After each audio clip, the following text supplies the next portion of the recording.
So behind me you can see some people who have come in from the villages, particularly two areas called Yasa and Haku.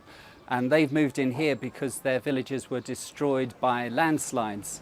And there have been some really tragic stories. There was one village where 60 people were killed in a landslide which just came right over the top of their villages. So the survivors of those disasters have moved into Dhunche, which is like a small regional town, and they're just camped out on other people's lands under tarpaulin, wondering what to do next.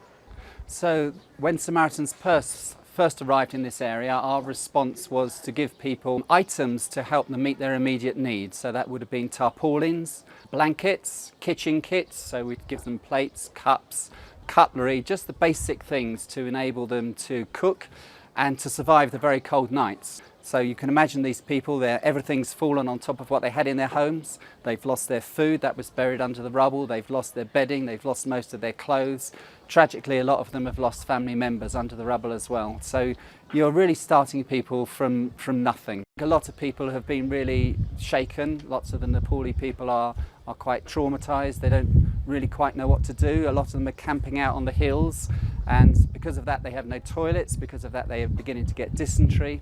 So I can see there's going to be a great need for Samaritans Purse to move in with some longer term projects around giving people toilets, helping them to be hygienic, helping them to prevent disease as the rains come. And you can see behind me that it's the clouds are coming.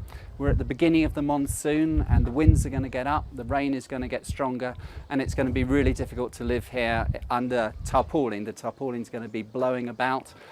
We're looking at options to provide people with corrugated iron shelters, which will be fixed in the ground with rebar, so they won't be blowing about in the wind. And longer term, we're going to think about how we can help people rebuild some of their houses in a much stronger way, so there won't be death traps, so there'll be places which will stand up against earthquakes.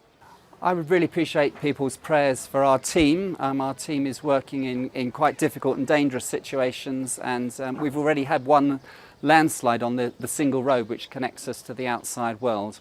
And as the monsoons come, there will be more landslides, so I really appreciate people's prayers for the safety of the team. We've got a very good morale here in the team. Pray that that would keep up.